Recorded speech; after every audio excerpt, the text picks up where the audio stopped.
You're lying in bed, the day is done, and there's nothing more you need to think about. This is your time now. Just you, your breath, and the softness around you. Let it all go. You're safe here. Tonight, I invite you to drift into a different time, a slower, quieter time, where history moves like mist and memories sleep behind heavy doors. We'll be spending a full day in a Victorian asylum. But don't worry, this isn't meant to frighten. It's not a horror story. It's a gentle, immersive journey. One that unfolds softly and safely, like a story told by candlelight. As you begin listening, you might feel a curious calm, a quiet interest as you settle into the rhythm of the story. The real world will slowly begin to melt away. As the story continues, you'll feel yourself sinking deeper, not just into sleep, but into the experience. Walking silent halls, hearing distant whispers, watching the day pass from sunrise to shadow. You'll feel reflective, peaceful, maybe even a little haunted, but in the softest, most poetic way. And by the end, you'll feel lighter. You'll carry a quiet stillness with you, a sense that you've lived a forgotten story, one you never had to fear. Just observe, just feel, just dream through. This journey will ease your mind and soothe your thoughts. So please, stay with me. Let the story hold you gently. And if sleep comes before the end, that's perfectly okay. Now, close your eyes. Let your body relax. And let's begin the quiet, strange, and wonderful journey of a day in a Victorian asylum. The road is muddy, and the wheels of the carriage creak with every turn, a sound that blends into the endless drizzle tapping softly against the windows. You've been traveling for hours, or maybe longer. Time has become strange lately. It moves like syrup, thick and slow, and sometimes it slips altogether, as though you've lost moments without knowing. Outside the window, the countryside blurs into grey. Trees like twisted silhouettes pass by, and somewhere in the distance, a crow cries, sharp and sudden, like a tear in the fabric of the air. But no one reacts. Not the driver, not the attendant seated across from you. You sit still, your hands folded in your lap, trying not to fidget, trying not to think about where you're going. You were told this was for your own good. You don't remember exactly when they made the decision. There had been conversations in hushed voices, glances exchanged. Behind closed doors, you heard words like exhaustion, nerves, episodes. Someone used the phrase rest cure, but it was your mother's face that told you everything.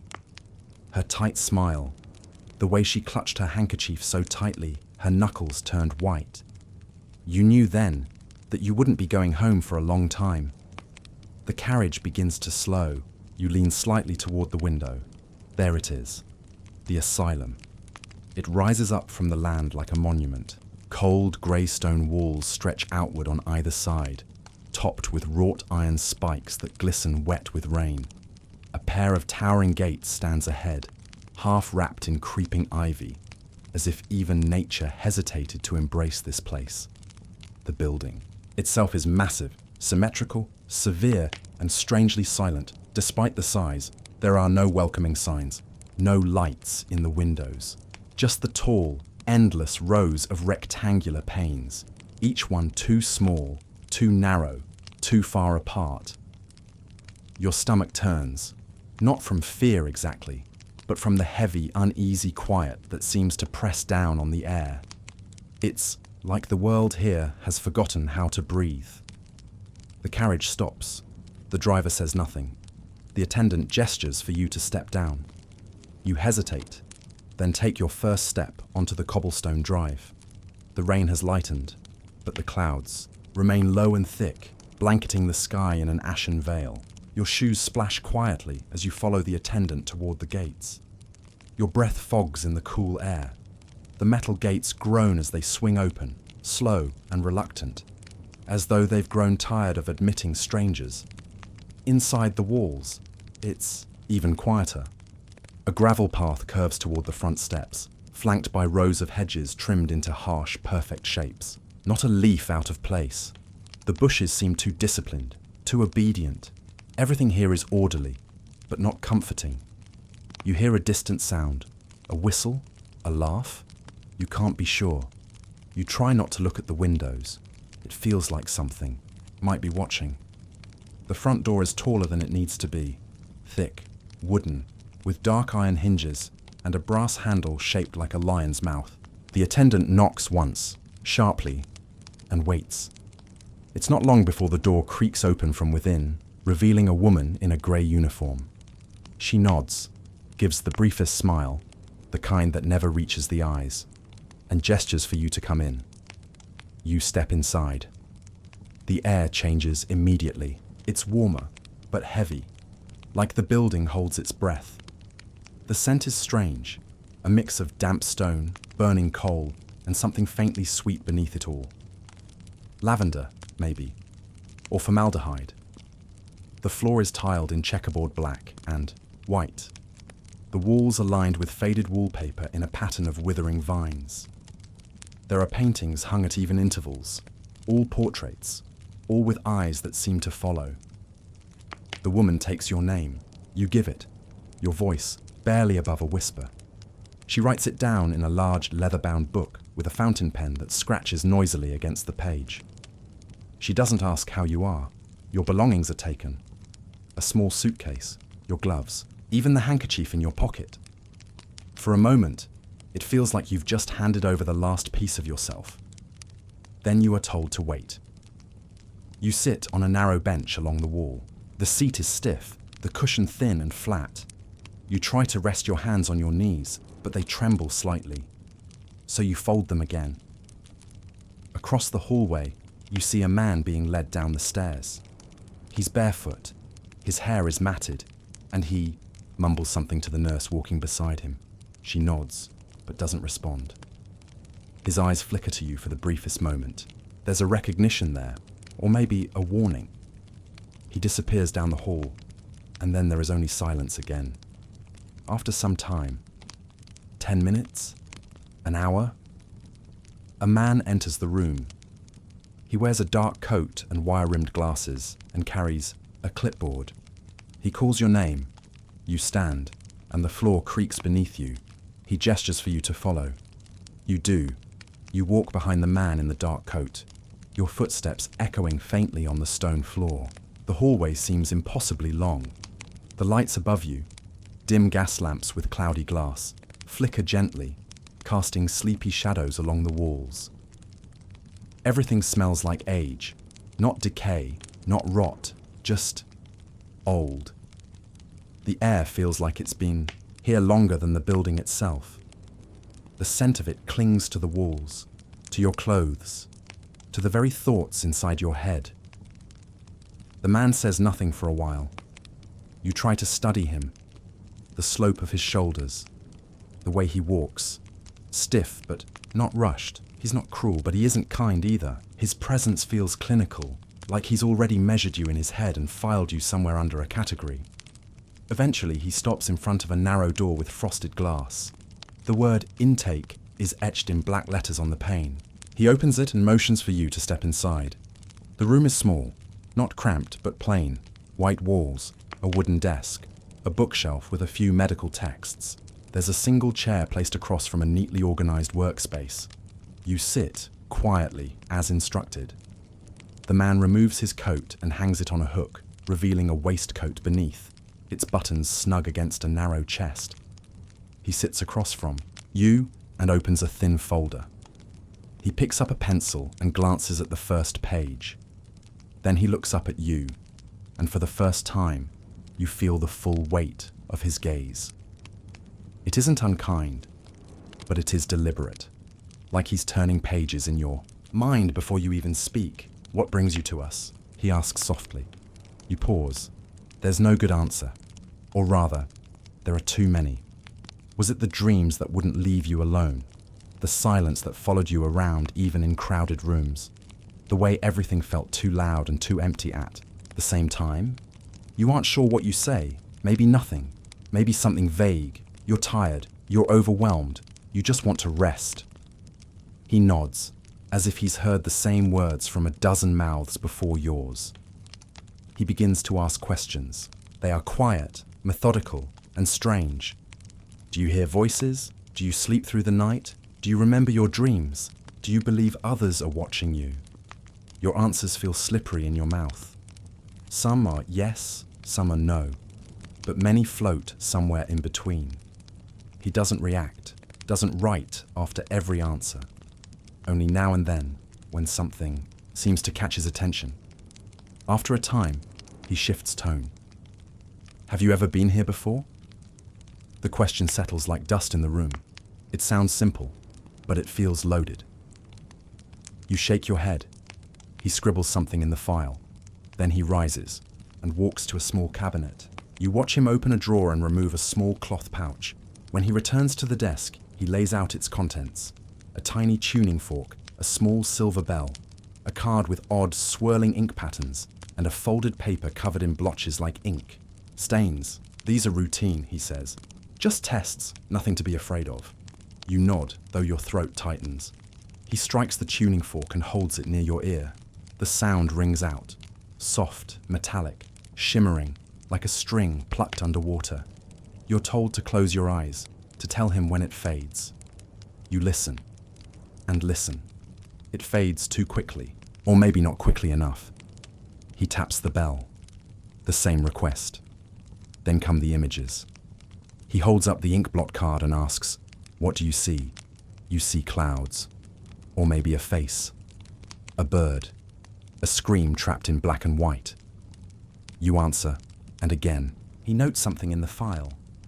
It goes on like this. More questions, more subtle measurements. He asks you to remember 5 words, then count backwards from 100 by 7s. He asks if you know what day it is, what year, who the Queen is. You get some right. You stumble on others. He doesn't react. Not once. Eventually, he closes the file with a quiet click and folds his hands on the desk. "We will do our best," he says finally. "Rest is the most important thing now. You'll be assigned a room. There are rules. There is structure. You may find it difficult at first, but most do. You try to meet his eyes. Will I get better?" He studies you for a moment. "I can't promise that," he says, almost kindly. "But you'll be safe and quiet. And that is something." He stands, and you do too. The door opens again, and another attendant waits outside. A woman this time, dressed in the same grey uniform as before. Her hands are folded neatly. Her face is blank. She doesn't speak, only gestures. You follow her. As you leave the intake room, you glance back. Once more, the man is already seated again, already opening the next folder. You realize, to him, this is just another day, just another soul being filed away. You try to remember the 5 words he asked you earlier. You remember only 2, and then the door closes behind you. The hall is longer than you remember. Each step feels muffled, like your feet are no longer part of you. The woman leading you walks silently, not once turning to check if you're still behind her. You are.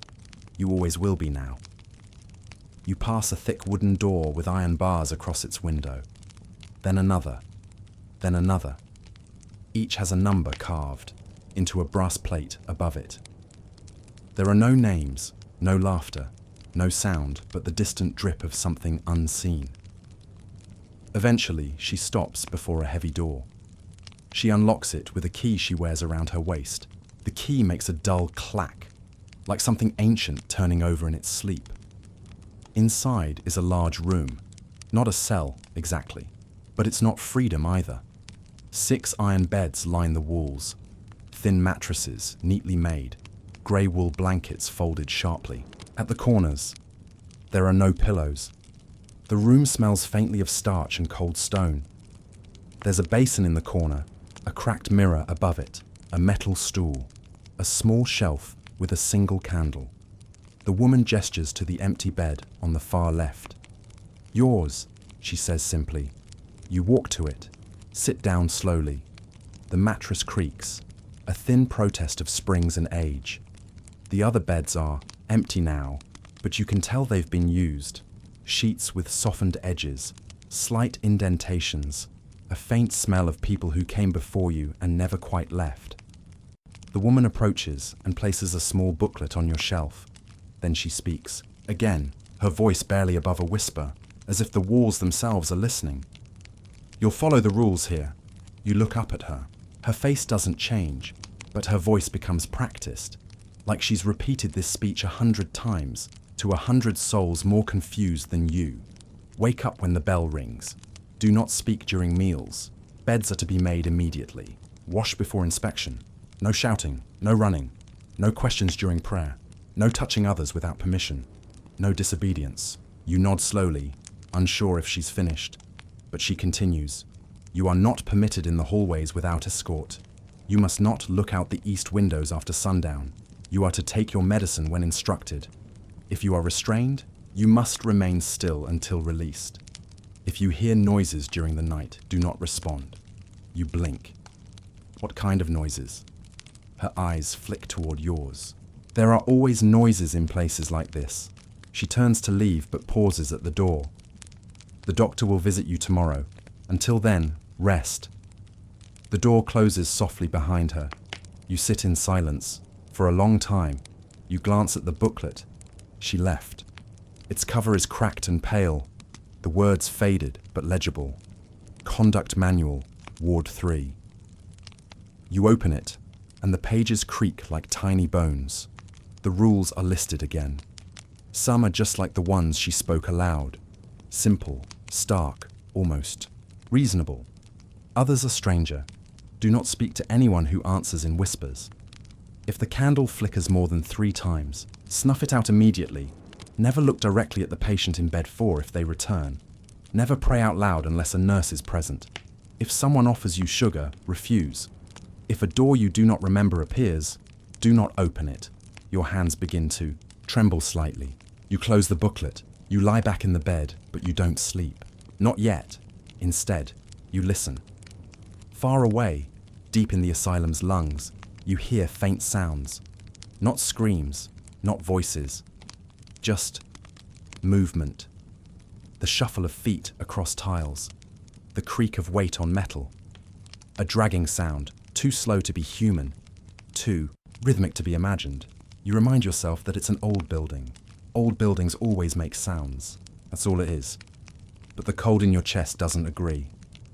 The candle on your shelf flickers once. Then again. You sit up, watching it. A third flicker. Your hand moves instinctively toward it. You snuff it out. The room falls into gentle darkness. You lie back again, heart still, and you wait for morning.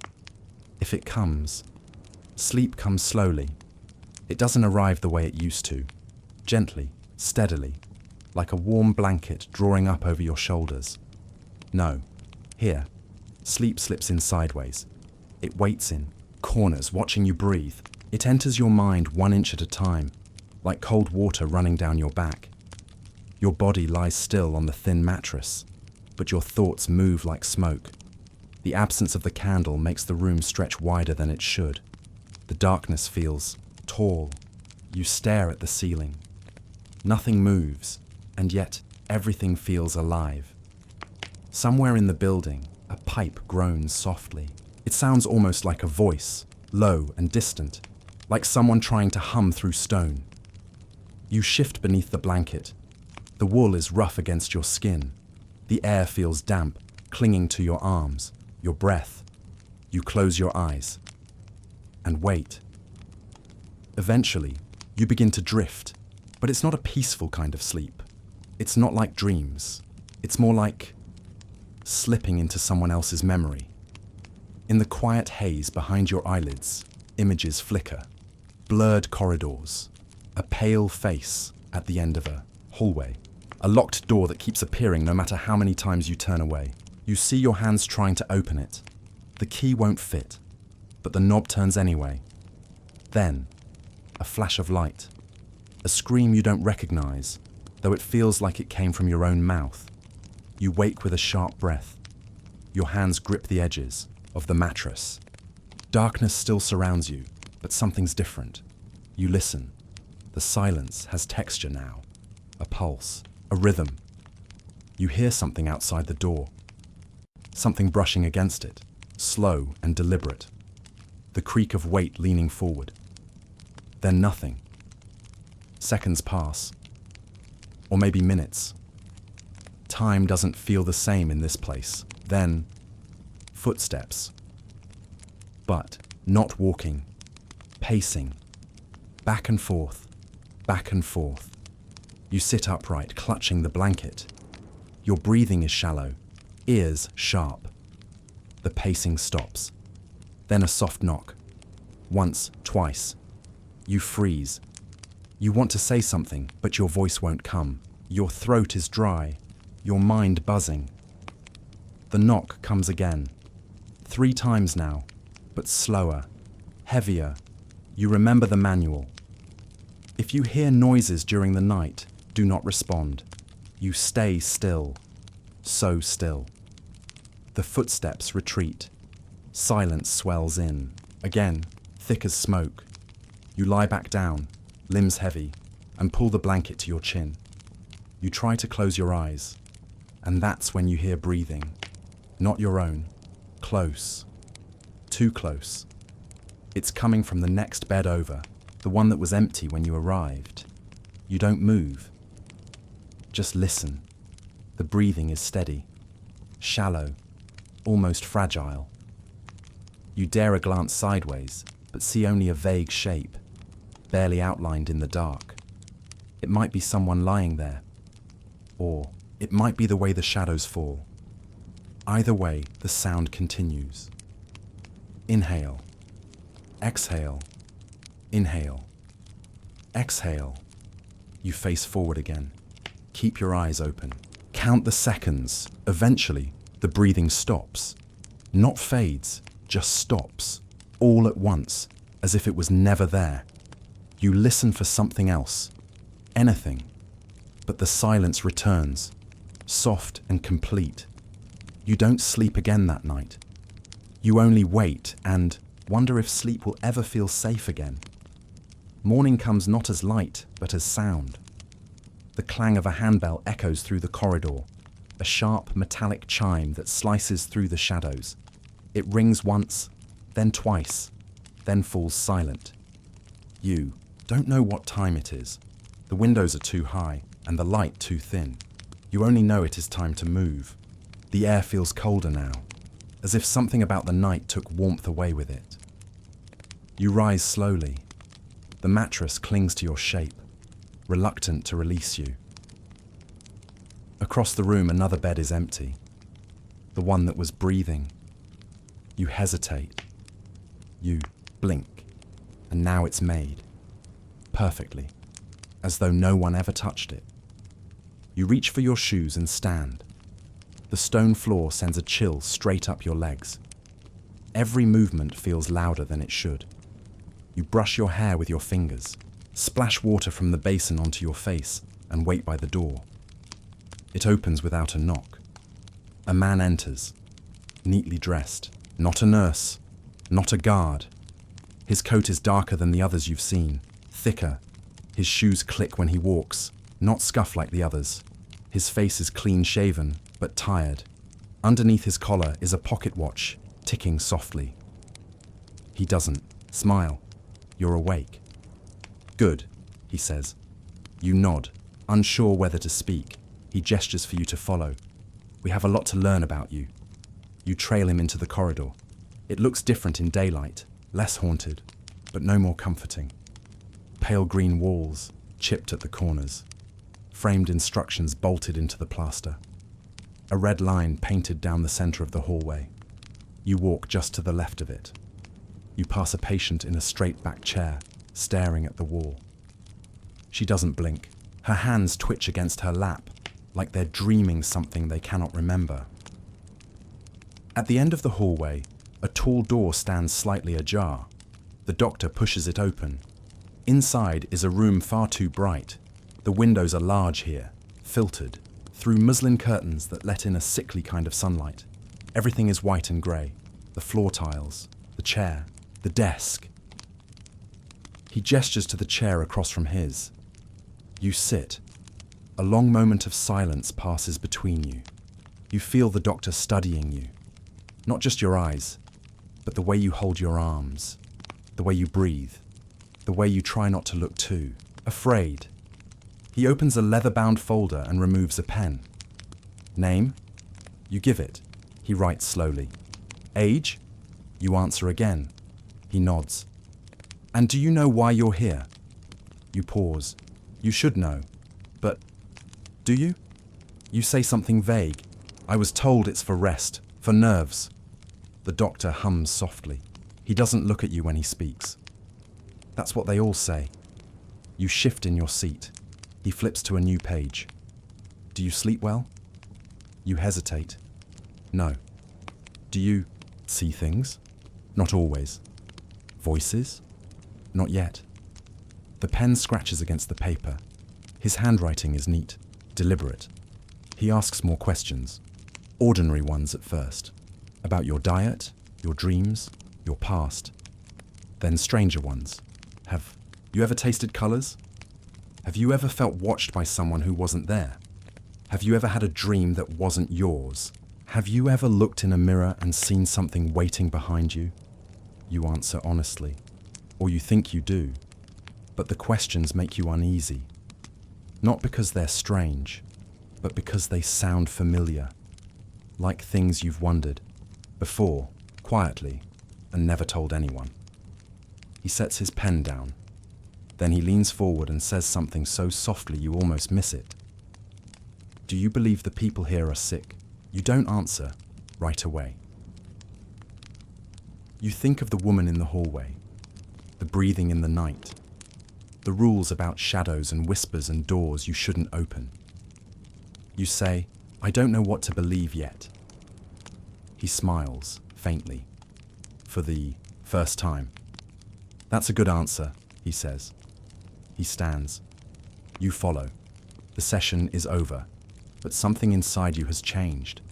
A small voice in your chest has gone quiet, the one that whispered, this isn't real, because now, everything feels very, very real. You're escorted back to your room. The nurse doesn't speak. She doesn't need to. The silence now feels like its own kind of communication, a language of stillness and stares. Your bed is made again, your sheet folded precisely, your manual tucked just beneath the pillow. You lie down slowly, and you think of the doctor's last question. Do you believe the people here are sick? It echoes in your mind as the bell rings for lunch. You do not move. You stare at the ceiling and realize something strange. You're no longer sure if you are here to rest, or to be studied, or to be kept. After lunch, they let you outside. You don't know why it feels like a small kindness, as if the world beyond these walls still exists, fragile and waiting for you to remember it. The garden is enclosed, surrounded by high stone walls topped with jagged iron spikes. You step through a heavy wooden gate, and the world shifts. Here, the air is different, fresher somehow. The scent of damp earth and wildflowers hangs thick, the soft hum of bees buzzing through blooming roses. You walk slowly along the gravel path, your footsteps crunching softly. Everything looks so peaceful, and yet the garden holds its own kind of silence. Not the quiet you expect from nature, but a weighty stillness, as if the plants themselves are watching. Along the path, you notice a woman sitting on a bench beneath an ancient oak tree. She's wrapped in a shawl, the fabric worn and threadbare, and her eyes look too bright for the pale skin of someone who has spent so much time inside. You feel drawn toward her. She doesn't look at you when you approach, only smiles softly, like she's been waiting. Hello, you say quietly. She nods. Hello, you sit beside her. For a moment, neither of you speak.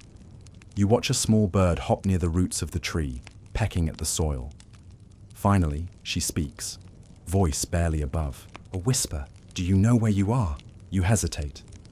Yes. I'm in the asylum. She laughs, but it's a light sound, almost like a sigh. Yes, that's what they say. You frown. What do you mean? She turns to you now, eyes steady. This place, it's not just an asylum. You feel the temperature drop, even in the sunlight. What is it then? A prison. Her voice cracks slightly. She looks away, toward the garden's far edge, where the walls curve into shadows. They call it a place for the insane. But what if the real madness is outside these walls? What if the world out there has gone blind and this place is the only one left to see? You want to ask her more, but a sudden shiver runs through your spine. She leans closer, lowering her voice to a hush. Listen carefully. There are things here no one talks about. Things hidden beneath the floors, whispered in the hallways, buried in the dirt of this garden. You swallow hard. She places a pale hand on yours. Don't trust the doctors. Don't trust the nurses. Not all of them. Some are watching, some are waiting. You glance around nervously. Waiting for what? She smiles again. A secret smile. For you. Before you can respond, a nurse's sharp voice calls from the other side of the garden. Time to return inside. The woman squeezes your hand gently, then stands. Remember what I said. Some things are better seen with eyes wide open. She walks away slowly, disappearing behind a thick row of hedges. You sit back on the bench, heart pounding. The garden feels colder now, less safe, and you realize the truth. The asylum isn't just a building. It's a world all its own, with rules you haven't learned yet, and dangers you can't see. You stand and walk back to the gate. As you cross the threshold, you glance back. But the bench is empty. The woman is gone, and the garden waits. The locked wing is where whispers go to die. You hear about it from the other patients. Quiet mentions, half-hidden warnings tucked between hurried conversations and nervous glances. They call it the silent place, the dark heart, the part of the asylum where light never reaches, and even sound seems to dissolve. Today, your feet carry you toward it, as if drawn by some unseen force. The corridor stretches long and narrow, its walls covered in peeling paint so faded you can barely tell what color they once were. The flickering gas lamps overhead cast uneven shadows, and every step echoes hollowly. At the end, there's a heavy iron door with a small barred window. The lock is massive, cold, unforgiving. A nurse passes by. You ask quietly, "What's behind that door?" She doesn't look at you. Her voice is flat, rehearsed. Isolation. For those who can't or won't follow the rules. You swallow. Rules. You remember the small list posted near your bed. No shouting, no fighting, no touching other patients, no leaving the ward without permission, no questioning the staff, and the silent one, unwritten, yet known to all. Never, ever go near the locked wing, but curiosity gnaws at you. What could be so terrible to deserve that? That evening, as twilight fades to near darkness, a faint sound catches your ear, a soft rhythmic tapping from behind the locked door. You press your ear against the cold iron.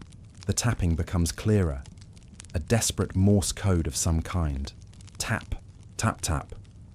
Pause. Tap. You want to respond, to tell whoever it is that you're here, that you see them, but a shadow moves behind you. A guard. "Back to your room," he growls. You obey. Heart pounding, you walk faster. That night, your dreams are restless. You find yourself in a maze of hallways, all leading to the locked door. Behind it, a chorus of whispers rises, voices pleading, warning, begging. You wake in a sweat, your breath shallow. The next day, the locked wing calls again.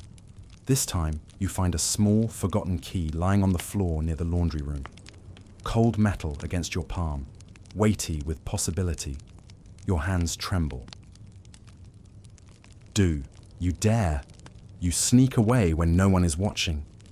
The corridor is empty, but every shadow feels like eyes. You slide the key into the lock. It fits, The door creaks open. Inside, the air is thick, heavy with damp and despair. Rows of narrow cells line the walls. Each contains a figure, pale and still. Some are awake, watching you with wide, unblinking eyes. Others lie curled in silence. Man in the farthest cell whispers, "Help me!" You move closer. His voice is raw, trembling. They lie, they hurt, they forget. A shiver runs down your spine. Suddenly, footsteps thunder from the hallway. The door slams shut. Darkness swallows you. You bang on the door, shouting for help, but no one answers. Time stretches, endless and cold. Then, a faint light flickers through. "The cracks!" The guard's voice calls out. "You shouldn't be here." The lock clicks. The door swings open. You stumble out, heart racing, but the silence follows you. You realize then, some doors are locked, not to keep people out, but to keep something in. And surviving a day here means knowing which keys to never pick up. Night comes slow in the asylum. The sun dips behind the thick stone walls, and the light fades from gold to grey to near darkness. You stand by the barred window of your room, watching as the sky turns an endless shade of midnight blue. Outside, the garden vanishes beneath long shadows. Inside, the building grows colder, the air thicker. You feel it, the shift, as day slips away and the asylum breathes a different kind of life. The other patients disappear to their rooms, their footsteps echoing faintly down the halls. The nurses' voices lower to whispers. The guards become more watchful, eyes sharp in the dim light, and the shadows, they lengthen, crawling across the walls and pooling in corners as if reaching for something. You sit on your narrow bed, the thin blanket barely keeping out the chill. Your eyes scan the room. The flickering candlelight casts dancing shapes on the cracked plaster. The old wooden door creaks softly as the wind slips through the cracks. You try to settle your mind, but the silence presses in, heavy and strange. You remind yourself that night is just a time. Nothing more than darkness waiting for dawn. But then you hear it. A soft, scratching noise from the hallway, slow and steady, almost like nails tapping on wood. Your heart quickens. You want to tell yourself it's nothing, maybe rats, or the wind again. But the sound moves closer. You pull the blanket tighter around your shoulders and lie back, eyes closed. Still, the tapping continues. You think you hear whispers, soft voices just beyond the door. You try to ignore them, focusing on your breathing, counting each inhale and exhale. But sleep does not come. Instead, you feel eyes watching you. In the corner of the room, shadows seem to twist and shift. You turn your head sharply, but nothing is there. A cold breeze brushes your cheek, though the window is closed tight. Your breath catches. Suddenly the candle flickers out. Darkness falls like a curtain. Your heart pounds in the blackness. You reach for the candle, fumbling in the dark, but it's gone. Panic rises, but you force yourself to breathe deeply. Not real. Not real, you whisper. A soft laugh, low and distant, floats through the room. You hold your breath. And then footsteps, slow, deliberate, coming down the hall. You want to call out, but your voice is stuck. The footsteps pause outside your door. A key turns in the lock. The door creaks open, revealing a silhouette. It steps inside, the floorboards creaking underfoot. Your eyes adjust to the darkness. It's a man, or something like a man. But his eyes gleam with an unnatural light. He smiles, but there's no warmth there. "Do you want to play a game?" he asks, voice soft and chilling. You want to say no, to run, but your body won't move. He reaches out a hand, and the shadows close in. You stare into the man's eyes, or what you think are his eyes, glowing faintly in the dim light. They're not human. Something about them is too sharp, too knowing, like they've seen into places your mind can't follow. You want to pull away, to run, but your feet are rooted to the floor. The air feels heavier, almost thick enough to touch, pressing down on your chest. You can't breathe properly. Play, he whispers again, extending his hand, long fingers curling like tendrils. Your pulse races, but before you can answer, a strange sensation sweeps over you. It's as if the room tilts, spinning slowly, yet you're still standing.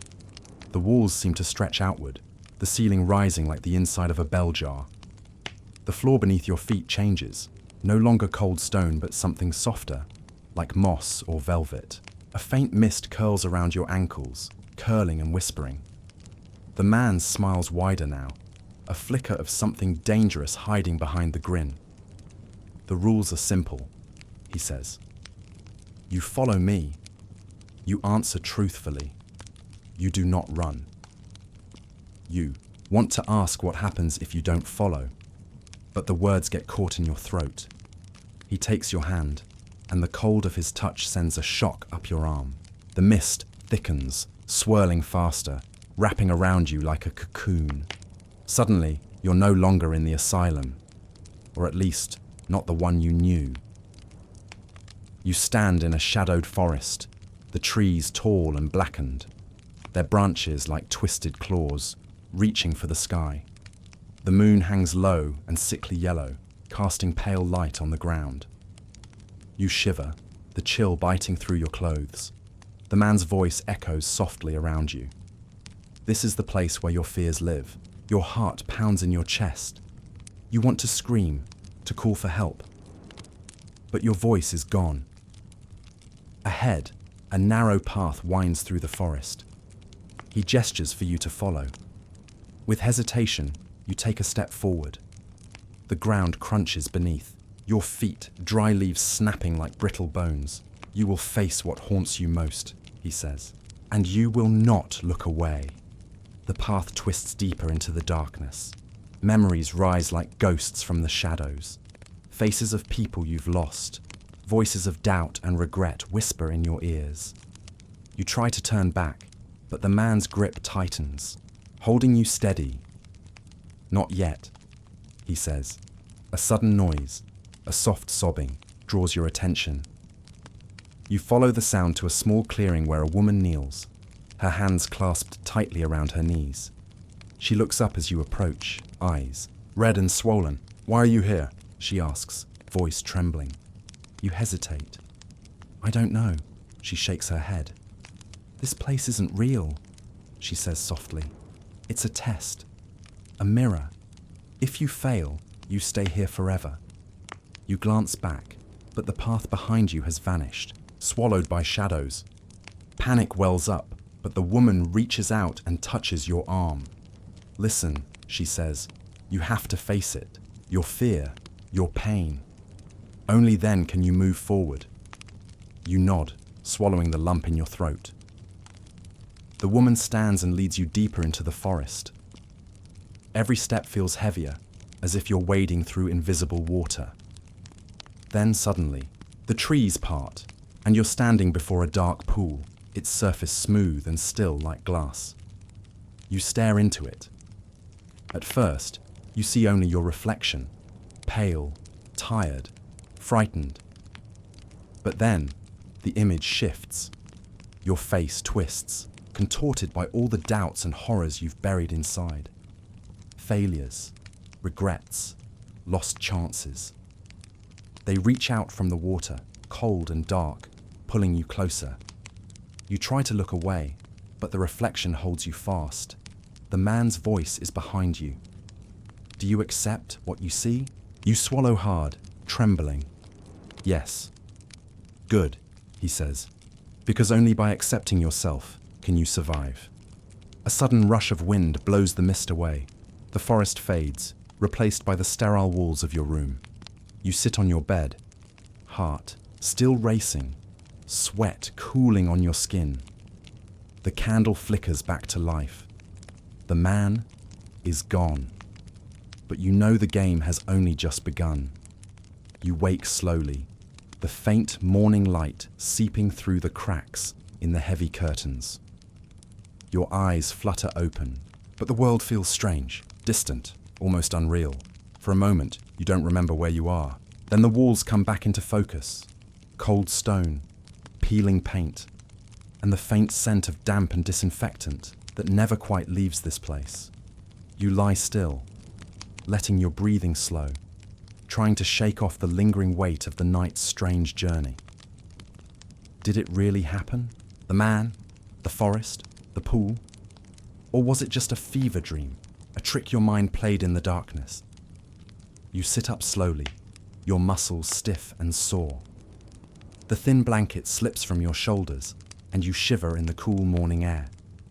Outside your room, the asylum is waking. The distant clatter of footsteps on stone, low voices in hushed conversation, the soft groans of other patients as they stir. You push yourself to your feet, wincing as your joints protest. The door creaks open, and a nurse appears. Her face is tired but kind, eyes filled with the weary patience of someone who has seen too much. "Morning," she says softly. "Time for breakfast." You nod, following her down the long, narrow corridor. The light here is harsher, the shadows retreating in the face of the new day. In the dining hall, the smell of stale porridge and weak tea fills the air. You sit at a worn wooden table, staring down at the thin, grey food before you. The nurse watches silently, waiting for you to eat.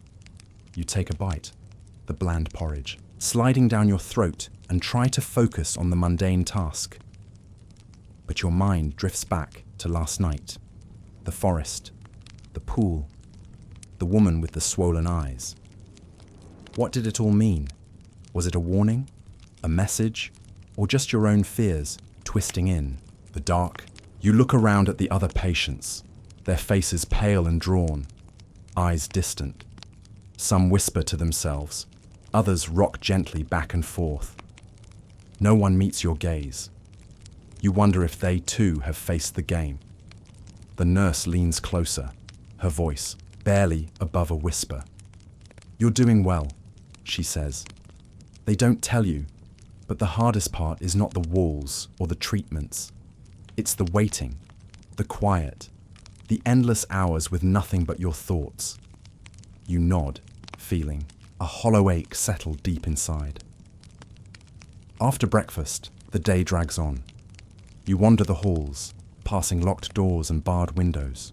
The sunlight filters weakly through grime-coated glass, casting dull patterns on the floor. The silence is broken only by the occasional cry or shout from somewhere deep in the asylum. You stop by the window, looking out at the small garden enclosed by high walls. A few patients sit on benches, staring blankly ahead or rocking slowly in place. You wonder how many have given up, lost to this place. Your fingers trace the cold glass as you think about last night's game.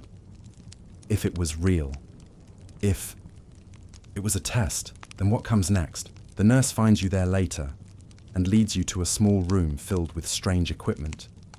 You're strapped into a chair, the cold metal biting into your skin. The doctor enters, his face unreadable beneath heavy brows. He adjusts dials and switches, his hands steady and practiced. You close your eyes as a dull thrum fills your head. Images flash behind your eyelids, distorted faces, fleeting memories, strange colors that make your stomach twist. The machine hums louder, then fades. You're released back into the hall, feeling drained and hollow. Days blend together in a haze of treatments, whispered voices, and long shadows. Each night, the game returns in fragments. The forest, the pool, the woman's eyes. You learn to steel, yourself, to face each nightmare without flinching, but the fear never fully leaves. One evening, you overhear a conversation between two guards.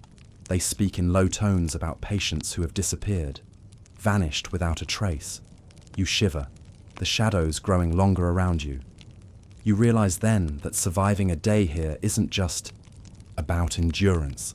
It's about holding on to yourself, your memories, your sanity, in a place designed to strip it all away. As the days pass, you begin to understand something else. The asylum isn't just a prison for the body, it's a labyrinth for the mind, and every step forward is a battle. You close your eyes, willing yourself to rest. Tomorrow will bring another game, another test. But, for now, you let the darkness cradle you, soft, slow, and deep. You wake again in the same dim room. The faint, steady hum of the building's old pipes vibrates through the stone walls, a low, unsettling lullaby. The air hangs heavy and damp, thick with the scent of mildew, and something faintly metallic, like dried blood long forgotten but never quite gone. The blanket is cold where it slips from your shoulders. Your skin prickles with a chill you can't seem to shake. You sit up slowly, muscles stiff and aching from the restless sleep that barely felt like rest at all. The room feels smaller somehow, the shadows clinging more tightly to the corners, as if watching you, waiting. Your thoughts drift, reluctant but persistent, toward the strange visions from last night. The dark forest with its twisted branches, clawing at the sky. The pool that wasn't water, but a mirror to your deepest fears. The woman with swollen, watery eyes, who seemed to plead with you without words. Were they just dreams? Or fragments of something buried deep in your mind, released? By this place, you aren't sure anymore where your reality ends and the asylum's whispers begin. A soft, measured knock pulls you back. The nurse stands in the doorway, her face tired but kind, eyes shadowed with the fatigue of someone who's seen too many. Broken souls pass through these halls. She doesn't say much. No questions, no small talk, just gestures for you to follow. You stand, wincing as the stiffness in your joints protests. Your footsteps echo softly on the threadbare carpet as she leads you down the narrow hallway, past closed doors and barred windows, each one a silent prison. You arrive at a small therapy room. It's a bare, cramped space, lit by a single flickering lamp that casts long, quivering shadows across the cracked plaster walls. The air here smells faintly of antiseptic, mixed with something faintly sweet and unsettling. Perhaps old tobacco or stale perfume. Inside sits the doctor. His face is sharp, eyes dark and unreadable beneath heavy brows. His voice is calm, even, practiced, like a lullaby sung to a restless child. He gestures for you to sit. The session begins slowly, like dipping toes into cold water. He asks questions, gentle at first, probing your memories, your fears, your thoughts. But beneath the calm surface, there is an urgency, a pressing need to unravel whatever lies tangled inside your mind. You try to focus. You search for words to describe feelings that feel more like shadows, fleeting, intangible, yet suffocating. You speak of the loneliness, the confusion, the strange urges and feelings you never understood. The doctor listens silently, occasionally jotting notes, his gaze never leaving your face. His questions dig deeper, peeling back layers you had long buried. Childhood moments clouded in fog, faces blurred by time, the sharp sting of isolation. With each answer, the room feels colder, the shadows darker, but inside you, a quiet stirring begins. The fragile threads of your identity, long frayed and stretched, begin to twitch, as if awakening. He speaks softly of memories and emotions, of confronting the past to free the present. His words brush against the edges of your consciousness, stirring something that feels like hope, or perhaps the faintest hint of strength. After what feels like hours, the session ends. The doctor offers a rare smile, not quite warm, but not cold either. Progress, he says simply. You're led back to your room. The silence here feels different now, less like a prison and more like a pause, a breath held in anticipation. The weight on your chest has lifted just a fraction. enough to let you breathe a little deeper. But the shadows don't disappear. They linger, waiting for nightfall. When darkness comes, the game begins again. The pool calls to you, but this time its surface ripples, showing not just fear but possibility. The forest looms, but the branches seem less menacing, their twisted shapes softened by the moonlight filtering through leaves you never noticed before. The woman's watery eyes meet yours, but instead of pleading, they hold a strange serenity. It feels as though she's offering a silent invitation to face what's hidden, to embrace the unknown. You feel your heartbeat slower, steadier. The fear is still there, but it is tempered now by something else. A fragile courage. You know, the path ahead will not be easy. The asylum's walls may close in again. The treatments may sap your strength. The whispers in the dark may never fully cease. But something has shifted. You are no longer just a prisoner here. You are a traveler through shadows, learning to navigate the labyrinth of your own mind. As you lie down once more, the darkness feels less like an enemy and more like a companion. Soft, slow, and deep. And for now, that is enough. You awake slowly, your body heavy and reluctant to move. The dull ache in your muscles reminds you that rest here is never truly restful. The air in the room is thick, saturated with silence so profound it almost presses against your skin. It's a silence that feels alive, like a weight bearing down on your chest, squeezing out any trace of comfort. As you lie still, you realize how strange it is, this silence.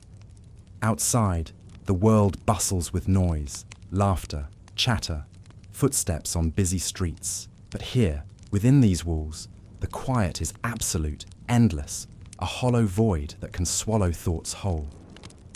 You try to reach for the sounds of the outside, but the asylum's thick walls and barred windows guard its secrets well.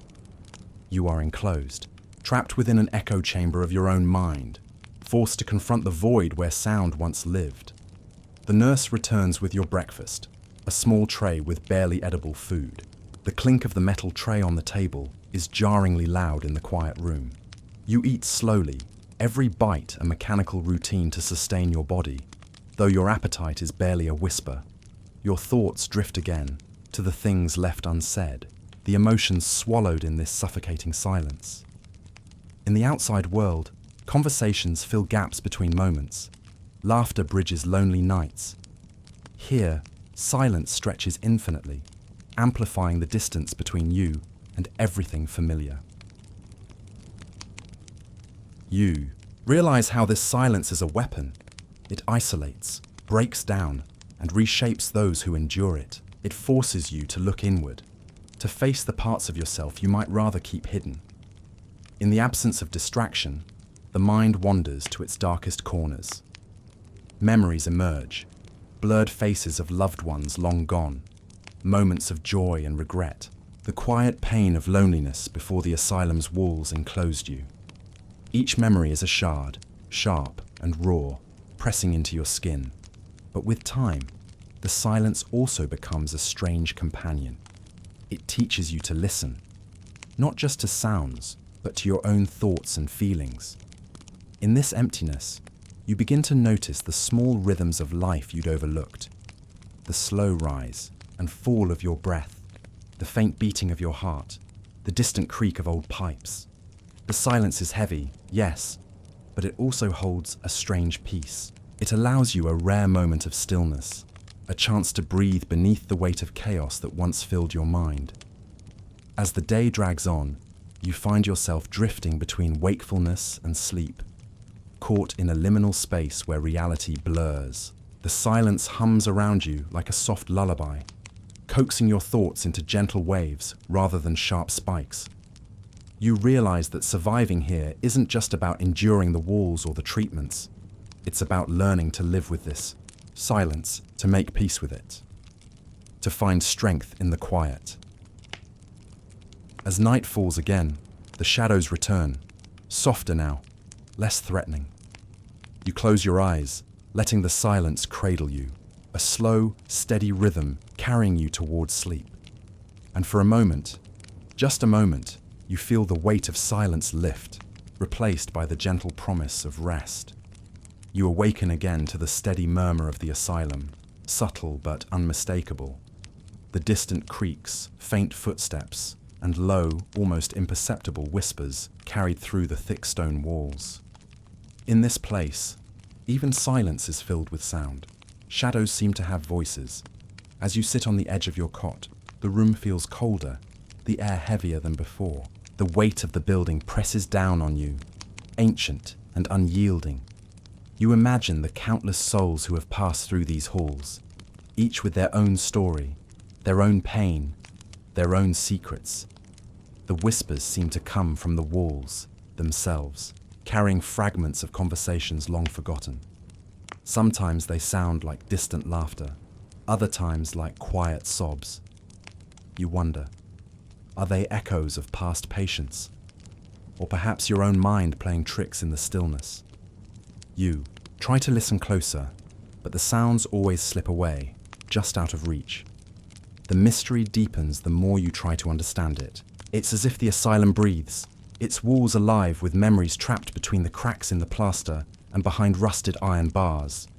Outside your door, the faint clatter of the nurse's footsteps breaks the trance. She pauses, glances in, and offers a nod before moving on. Her presence is fleeting, a reminder that life continues in this strange place, but you remain a prisoner to the unseen forces around you. You decide to explore the room more thoroughly, your fingers trailing along the rough walls, feeling the uneven texture beneath your skin. You find small scratches etched into the wood of the bed frame. Names, dates, symbols carved by hands desperate to leave a mark, a sign that they once existed here. Each mark tells a story, a silent scream against oblivion. You wonder about the people who made them, what they hoped for, what they feared. Did any of them find peace? Or did the asylum swallow them whole? Your thoughts spiral deeper, drawing you into the labyrinth of your own mind. The whispers grow louder, weaving through your memories, blurring the line between past and present. Faces appear and fade, some familiar, some strange.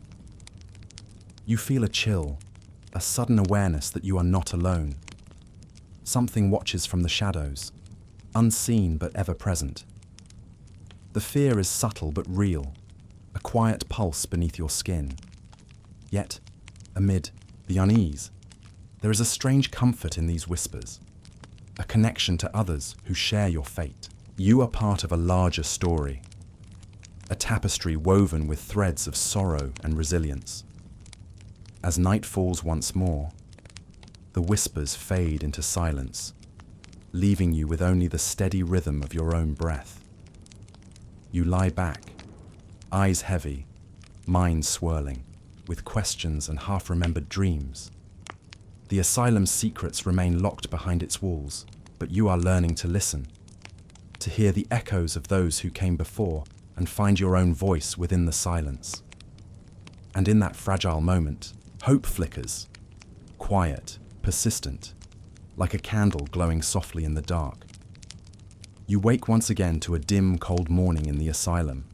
The light filtering through the small barred window is weak, pale, barely reaching the corners of your room. It seems to fight a losing battle against the shadows that cling stubbornly to every surface. You watch the slow dance of dust particles caught in the faint beams. Their gentle drift feels like the passing of time itself. Silent, inevitable, unhurried.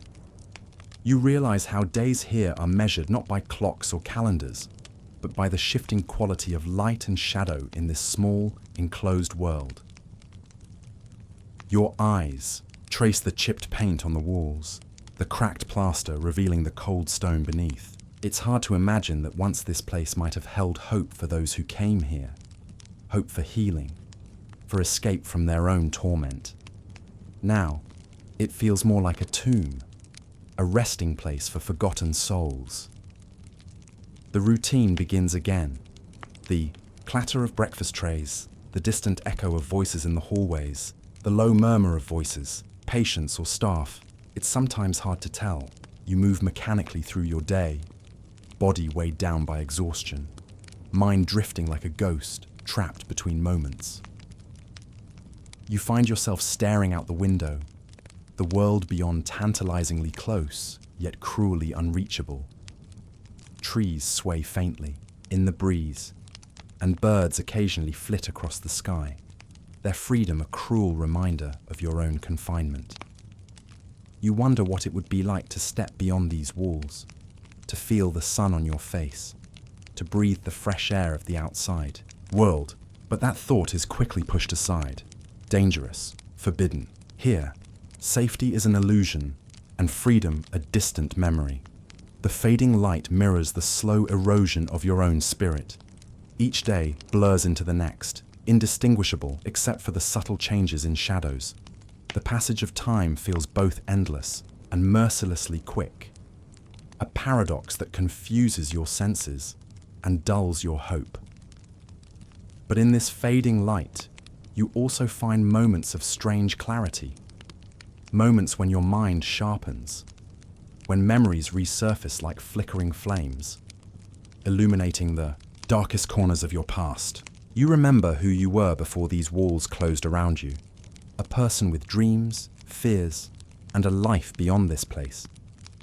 The light reminds you that even in the deepest darkness, there is a glimmer of something more, a possibility, a promise that maybe, just maybe, this too shall pass. As evening approaches and the light dims further, you settle back onto your cot, the quiet wrapping around you like a soft blanket. The fading light outside becomes a gentle lullaby, coaxing you toward rest. And as you drift into sleep, the last traces of daylight slip away, leaving you cradled in the gentle arms of the night. As you slowly open your eyes, the faint glow of dawn barely pierces the heavy curtains. The room around you feels unchanged, yet something within you stirs, a flicker of awareness, a gentle tug of memory. It is as if the asylum itself is whispering to you, inviting you to listen closely to the echoes that linger here. You rise from your cot, your movements slow and deliberate. The floorboards creak softly beneath your feet, each sound a reminder of the countless footsteps that have walked this path before you. You trace your fingers along the cold walls, feeling the roughness of the peeling paint and the scars left by time. These walls have witnessed centuries of suffering, resilience, and silence. Your mind drifts back to stories you've heard, tales of those who came here long before you, their lives etched into the fabric of this place. You imagine them wandering, these halls, each carrying their own burdens, their own fears. Some were lost to madness, others to neglect, but all a part of this haunted tapestry. The distant hum of voices reaches your ears, soft, fragmented, as if carried on the wind. You strain to catch their meaning, but the words remain elusive, slipping away before you can grasp them. Still, the feeling of connection lingers, a thread linking you to those who suffered here, those whose stories remain untold. You find yourself drawn to a small, forgotten corner of the room where a faded photograph lies tucked beneath the dust. The image is blurred and cracked, but you can make out the faces of men and women, their eyes filled with a mixture of hope and despair. They seem to stare directly at you, silently urging you to remember, to bear witness. In this moment, you realize that surviving the asylum is more than enduring the present. It is about honoring the past. It is about acknowledging the pain and the humanity of those who came before, so their voices are not lost to the silence. As the day unfolds, the echoes grow louder, filling the spaces between the walls with a chorus of memory and meaning. You listen with open heart and mind, finding solace in the shared experience, strength in the knowledge that you are not alone. And as night falls once more, you close your eyes, comforted by the echoes that surround you. A lullaby of resilience, whispered softly through the corridors of time. You find yourself standing at the entrance of a long, narrow corridor. The walls stretch endlessly in front of you, lined with heavy wooden doors, each one closed, each one hiding a secret you're not meant to know. The light here is dim, flickering faintly from gas lamps mounted high on the walls, casting shadows that dance like restless spirits. The floor beneath your feet creaks with every step, a soft echo that fills the silent air. As you walk slowly down this corridor, your footsteps are the only sound, steady, rhythmic, comforting in their repetition. The longer you walk, the more you feel as if time itself stretches, the corridor becoming a labyrinth, not just of wood and stone, but of memories and emotions. You pass door after door, imagining the lives contained behind each one. Patients trapped in their own minds, nurses burdened by fatigue, doctors wrestling with hopelessness. The stories here are countless, like whispers in the walls. Your hand brushes against the cold, chipped paint of a doorframe, and you pause. You imagine the people who once reached out like this, desperate for connection, for release, for hope. The corridor seems to go on forever, but somewhere in its length, you sense a subtle change. The air grows heavier, tinged with a faint scent of lavender and old paper, remnants of a life once lived here. You reach a door slightly ajar, its hinges creaking softly as you push it open. Inside is a small room filled with worn books, their pages yellowed with age. You run your fingers over their covers, feeling the weight of knowledge and stories contained within. Here, in this forgotten room, you find a moment of peace amid the endless corridor, a quiet sanctuary where the past is preserved, where voices from long ago still speak softly to those who will listen. As you close the door gently behind you and step back into the corridor, you carry with you the comfort of that discovery, the reminder that even in the darkest places, light and meaning can be found. You continue your walk, the corridor still stretching ahead, but now the steps feel lighter, the silence less oppressive, and, as you move forward, you realize that surviving this place is a journey, not just through its physical halls, but through the corridors of your own mind. As the day slowly fades into evening, the asylum settles into what the staff call the quiet hour. It's a time when the world outside seems to pause, and the sounds within these walls grow soft, almost reverent. You find yourself once again in your small room, the dim light casting gentle shadows that stretch lazily across the floor. The bustle of the day has faded, replaced by a hush that blankets everything like a thick fog. The silence is deep but not empty. It hums softly with the memories and whispers of those who have come before you. You sink down onto your cot, your body tired but your mind surprisingly alert. The quiet hour feels like a fragile space suspended between wakefulness and sleep, where time slows and your thoughts drift freely. Outside your window, the last rays of sunlight seep through the bars, painting faint patterns on the cold stone. You watch the slow dance of shadows, feeling a gentle, calm seep into your bones. The world beyond the asylum continues on, unaware of this hidden sanctuary of stillness. Your ears pick up the faintest sounds, a distant cough, the soft creak of a door, the rustle of fabric as someone shifts in their bed. Each sound feels amplified, in the silence, a reminder of the fragile lives intertwined within these walls. You let your mind wander, tracing the paths of those who have lived through these quiet hours before you. Perhaps they found solace here, or maybe the silence deepened their loneliness. You wonder if they too listen to the whispers, searching for meaning in the stillness. The quiet hour invites reflection. You think about the many layers of time wrapped up in this place, the hopes, the despair, the small moments of kindness and cruelty, all of it folded into the fabric of the asylum, carried forward in the silence. You feel your breathing slow, matching the rhythm of the fading light. The tension in your muscles eases and your thoughts soften. The quiet hour is a lullaby, a gentle call to rest. As darkness fully descends, the quiet hour melts away into night. You close your eyes, letting the calm wash over you, cradled by the stillness. And in that peaceful space, you find a moment of respite, a brief, tender pause in the endless story of survival within these ancient walls.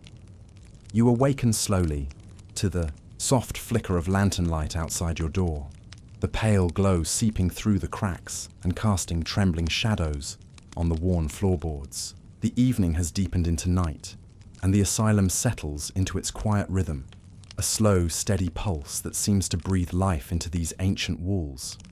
As you sit up, the wooden cot beneath you creaks quietly. Your body feels heavy with exhaustion, but your mind is strangely alert, caught between wakefulness and sleep. You take a deep breath, the stale air filling your lungs with a cool, musty scent that carries with it the weight of forgotten stories. Outside the door, the soft footsteps of the night nurse echo in the hallway, a rhythmic tapping that mixes with distant murmurs. The low hum of patients drifting into restless slumber, the faint rattle of keys in a guard's pocket, the occasional creak of the old building settling into itself. You rise slowly, your bare feet touching the cold floor, and you make your way to the window. The glass is smudged and cracked, but through it, you glimpse the courtyard bathed in silver moonlight. Shadows of twisted trees sway gently in the breeze, their branches scratching soft patterns against the stone walls. You imagine the lives that have played out beneath this same moon, patients pacing these grounds, sometimes wandering, sometimes lost in silent despair.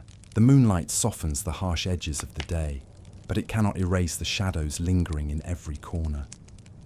Your gaze falls to the lantern by your bedside, its tiny flame dancing like a restless spirit. The flicker reminds you of the fragility of your own existence here, a flame that must be protected from the encroaching darkness. You reach out, fingers trembling slightly, and steady the lantern, the glow warming your skin. As the night deepens, you find yourself walking slowly through the silent halls. The air is cool, tinged with the scent of damp stone and fading lavender from old sachets. Each step echoes softly, a reminder of your solitary journey through this place of echoes and memories. You pass doorways slightly ajar, where faint light spills into the corridor, revealing glimpses of quiet rooms, beds empty or occupied by restless shadows shifting beneath worn blankets. You pause, your heart beating quietly in the stillness, imagining the dreams, fears, and secrets these rooms hold. At one door, you stop to listen. A low murmur escapes, a patient speaking softly to themselves, or perhaps to someone unseen. The words are indistinct, carried away by the draft. You feel a pang of loneliness mixed with compassion, a shared humanity in the quiet suffering. Further down the hall, you find a small sitting room where a single chair faces a cracked mirror. You approach it cautiously and stare into the fractured reflection, the shards casting your image into a kaleidoscope of fragments. In this fractured glass, you see not just yourself but countless versions, past and present, hope and despair interwoven. The room seems to breathe with the weight of stories, stories of struggle, resilience, and quiet endurance. You sit down, slowly in the chair, feeling the worn fabric beneath your fingers, and close your eyes for a moment. When you open them again, the lantern light casts long shadows, and the night feels alive with unseen presence. You remind yourself that in this place, every shadow has a story, every flicker of light a memory. Time stretches, and you find your thoughts drifting deeper into the past, imagining the hands that built these walls, the footsteps that echoed through these halls centuries ago. You see the faces of those who came seeking healing, but found only confinement, those who fought to hold on to their sanity amid the relentless tide of despair. In this long night, you understand that surviving here is not just about endurance, it is about connection to the flickering light, to the shadows that tell stories, to the silent courage of those who lived before. As the lantern's flame slowly wavers, you feel a deep calm settle over you.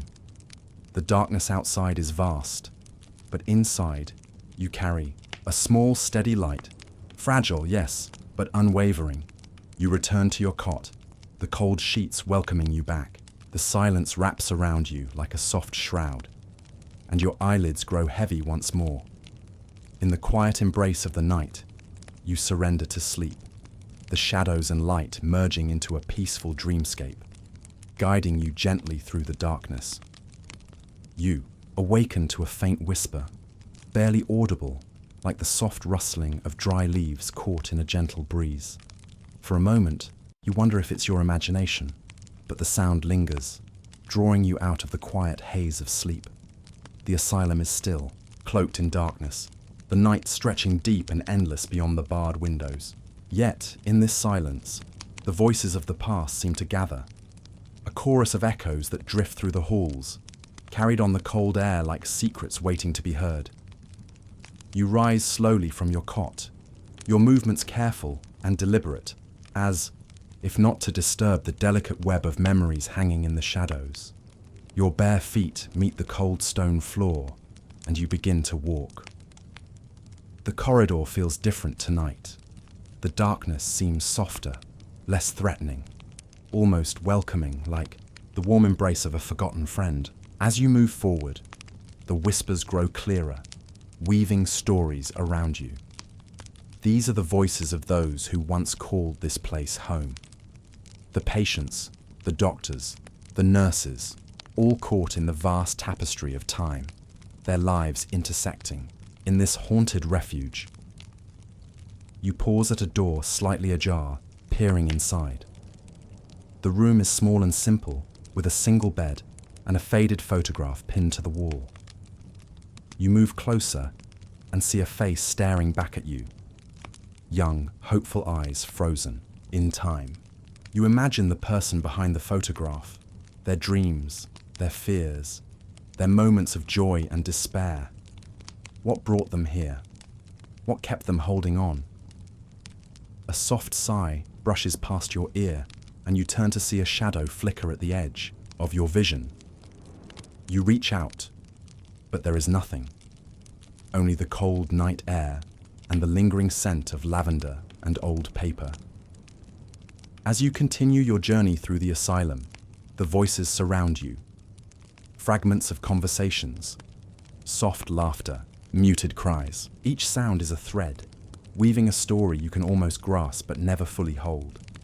You stop at a window, looking out over the courtyard bathed in moonlight. The trees sway gently, their branches casting intricate patterns of light and shadow. You wonder how many footsteps have wandered here under the same silver glow. How many hearts have beat with hope or fear beneath these skies. The night deepens, and the echoes grow more vivid. You hear a nurse softly humming an old lullaby, a doctor scribbling notes by candlelight, a patient whispering a prayer for release. These voices, though long silent in the waking world, live on in the walls and floors, in the very air you breathe. They remind you that this asylum was more than a place of confinement. It was a place of human stories, of struggle and survival.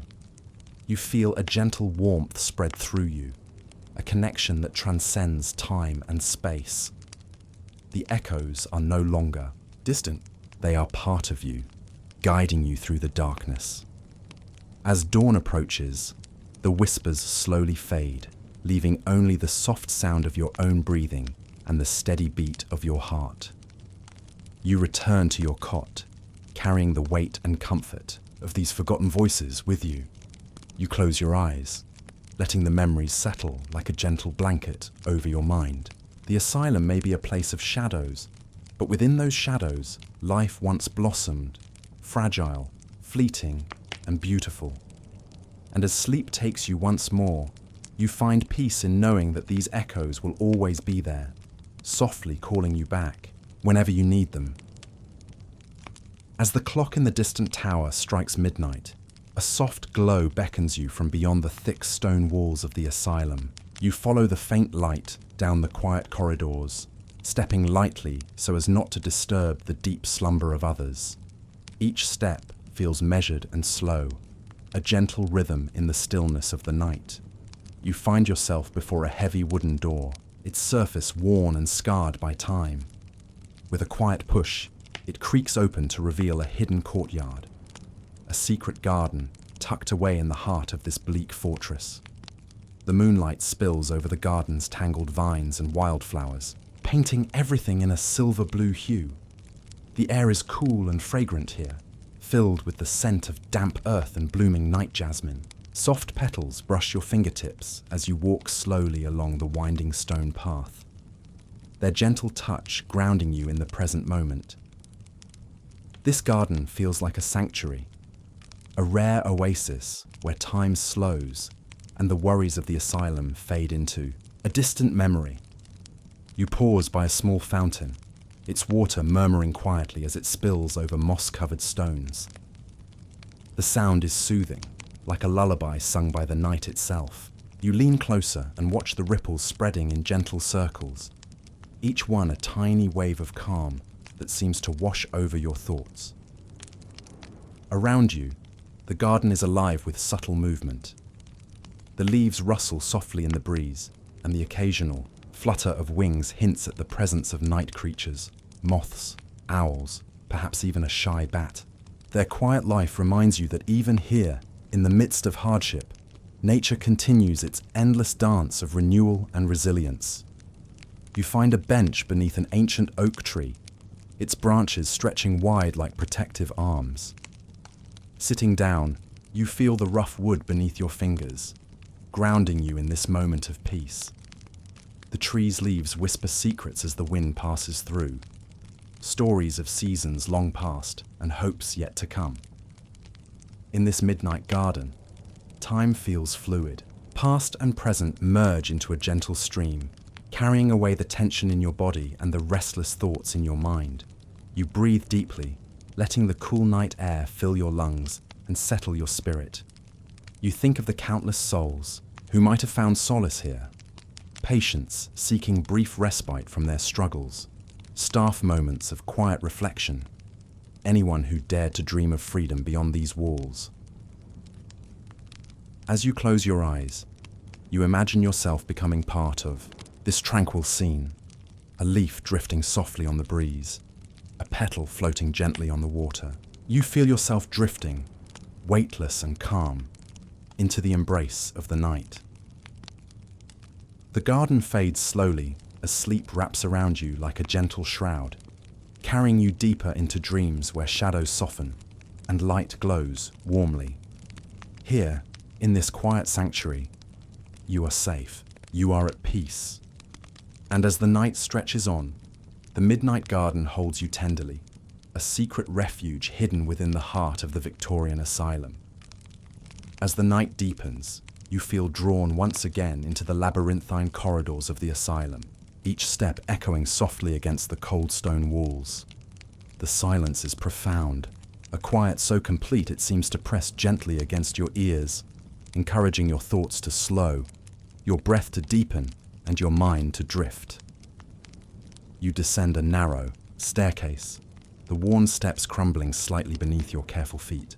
The air grows cooler here, touched by a dampness that seeps through the cracks in the masonry, carrying the faintest scent of earth and forgotten times. This descent feels symbolic, like a journey inward, a slow sinking into the hidden depths, not just of this place, but of your own mind. The faint glow of flickering candlelight dances ahead, casting long shadows that stretch and twist along the walls. As you move closer, the shadows take on shapes, a fleeting smile here, a glimpse of a familiar face there. But as quickly as they appear, they fade, leaving only the quiet and the calm. You arrive at a chamber unlike any other you have seen before. It is a vast circular room, its domed ceiling painted with faded stars and delicate constellations, as if the night sky itself has been captured and preserved within these walls. The air is still, almost reverent, as if this room holds the whispered prayers and secret hopes of generations past. At the center of the chamber sits an old rocking chair, gently swaying back and forth as if moved by an unseen hand. You approach slowly, your fingers brushing the worn wood, feeling the smooth grooves carved by years of use. The chair seems inviting, a place to rest and reflect, to surrender to the quiet and let your thoughts unravel. You settle into the chair, the gentle motion rocking you softly. Your eyelids grow heavy as you listen to the silence, broken only by the faintest creak of the wood and the distant drip of water somewhere far below. In this cocoon of calm, the worries of the day begin to dissolve, replaced by a profound sense of peace. Memories drift through your mind like autumn leaves on a slow-moving stream. You see flashes of faces, some kind, some haunted, glimpses of laughter and tears, moments of tenderness and despair. Each memory is a thread in the tapestry of this place, woven together by the fragile hands of time. You think of the patients who once sought refuge here. Some were trapped by the cruel misunderstandings of their era. Others by the harsh realities of their minds and bodies. Each one carried a story, a life that was both ordinary and extraordinary in its own way. And now, in the stillness of this chamber, their stories seem to merge with your own, a silent communion across the years. Outside, the wind begins to rise, whispering through the cracks in the walls and stirring the ancient dust. The rocking chair slows its motion until it comes to rest, and you feel yourself drifting deeper, carried on a tide of quiet contemplation. The stars painted on the ceiling seem to shimmer and pulse, their light soft and steady. You imagine yourself floating among them, weightless and serene, cradled by the infinite night. The constellations trace gentle patterns, a guiding map to peace and rest. As you sit in this quiet descent, the boundaries between past and present blur. The asylum, once a place of confinement and fear, becomes a sanctuary of reflection and release. Here, in the heart of the night, you are free to let go. Your breath slows further, each inhale filling you with calm, each exhale releasing tension. The rocking chair, the stars, the whispering wind, they all lull you gently, a lullaby for the soul. And as your eyelids finally close, you surrender to the quiet descent, drifting into dreams where the shadows soften, the light glows warmly, and the heart beats steady and calm. As you rise from the rocking chair in the quiet chamber, a soft hush settles over the asylum once again. The air feels thick with stories, but also with a gentle presence, as if unseen eyes watch over you, calm and steady, like the silent guardians of this ancient place. You begin to wander through the shadowed hallways, your footsteps muffled against the cold stone floor. The walls around you seem alive, whispering tales not just of suffering, but of resilience, of quiet strength that endured through the darkest days. In the dim glow of the flickering sconces, you notice small details you may have missed before. A faded inscription carved carefully into a doorframe, a delicate sketch etched into the plaster by a patient's trembling hand, a solitary flower pressed between the pages of a forgotten book. Each of these is a token of life, a whisper of hope left behind by those who once called this place home.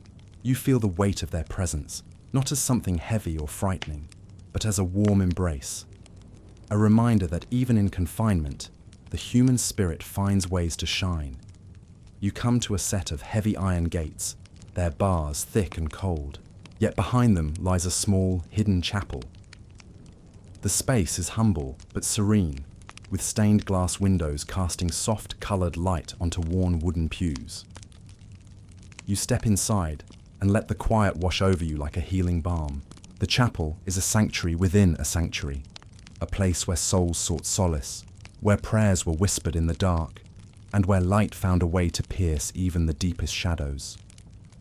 As you sit in one of the pews, your hands resting lightly on the polished wood, you imagine the quiet prayers offered here. You feel the presence of those who came seeking peace, their hopes, their fears, their desire to be heard and understood. Outside, the wind hums softly, carrying the scent of rain and earth. It brushes past the chapel's open door, as if inviting you to breathe deeply and let go of the burdens you carry. You close your eyes, feeling the calm deepen, the silent guardians of this place, the memories, the spirits, The echoes of kindness surround you now, shielding you from fear and doubt. In this moment, you understand that survival in this asylum was never just about withstanding pain or hardship. It was about finding those quiet flickers of light, those moments of connection and compassion that kept hope alive. And though the days were long and the nights darker still, those silent guardians remained, steadfast and true, watching over the forgotten, the lost, and the brave. As you rise to leave the chapel, you carry that quiet strength with you, a steady flame burning softly in your heart. You step back into the corridor, ready to continue your journey through this place of shadows and light, knowing that, even here, peace can be found. As you step further down the winding corridors of the asylum, the oppressive silence begins to soften, replaced by something unexpected. A faint sound carried on the stale air. It is a sound almost forgotten here, yet unmistakably human. Laughter. It drifts to you from somewhere deep within the building, delicate and fleeting like a fragile bubble floating through the air. You follow it, curiosity pulling you gently forward. The sound grows clearer with every step. Soft giggles, the occasional chuckle, the warmth of joy that seems almost out of place in such a somber setting. You arrive at a small day room, where a cluster of patients once gathered under the watchful eyes of the attendants. Though now empty, the room seems alive with the remnants of those moments, echoes of laughter trapped within the peeling wallpaper and cracked floorboards. You imagine the scene. A group of strangers, each carrying their own burdens, finding a moment of lightness amidst the gloom. A game played with a worn deck of cards. A shared joke whispered in confidence. A smile exchanged in silent understanding. This laughter was a rebellion against despair, a quiet assertion of humanity in a place designed to strip it away. It was the sound of connection, fragile but real.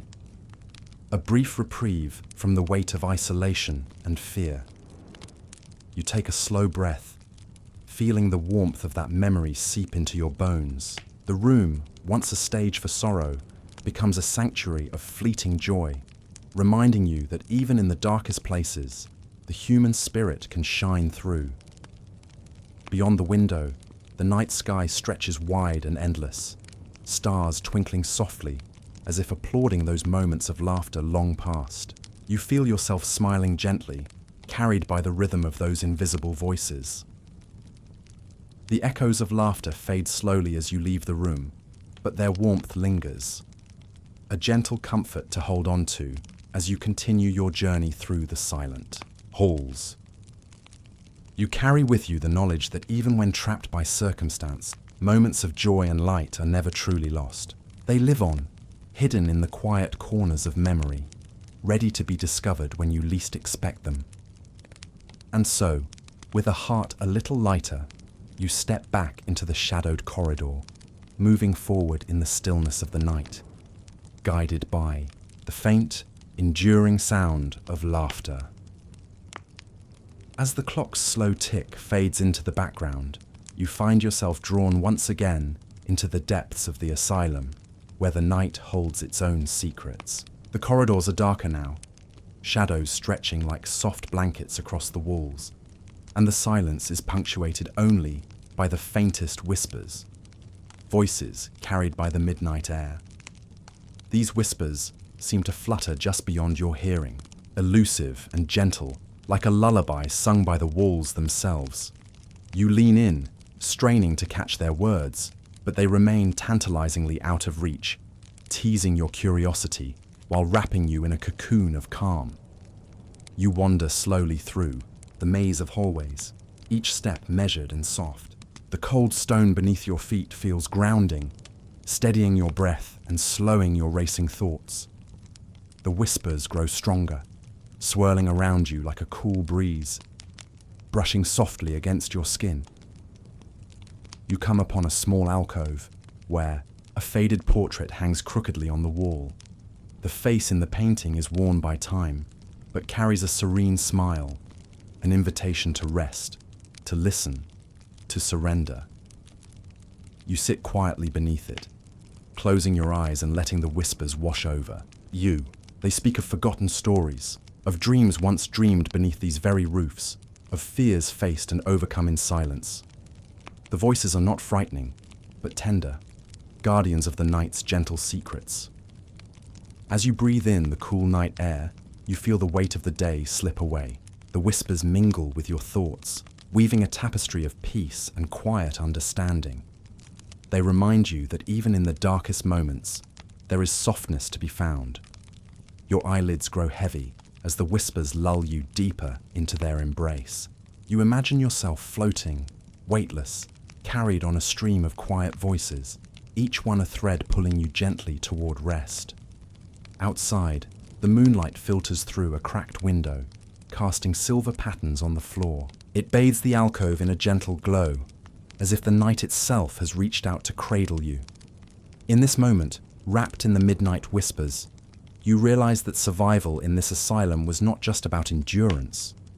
It was about finding peace within the chaos, solace within the shadows. And now, as your breath slows and your mind softens, you surrender to the quiet. The whispers carry you gently into the realm of dreams, where light and shadow blend into one, and your journey through this haunted place finds its rest. As the night deepens and the asylum's walls settle into quiet stillness, you find yourself standing before a single window bathed in the soft glow of dawn's first light. It's a fragile beam, tender and warm, cutting through the darkness like a whispered promise. You pause here, feeling the gentle warmth touch your skin, a reminder that even in the coldest places, light finds its way.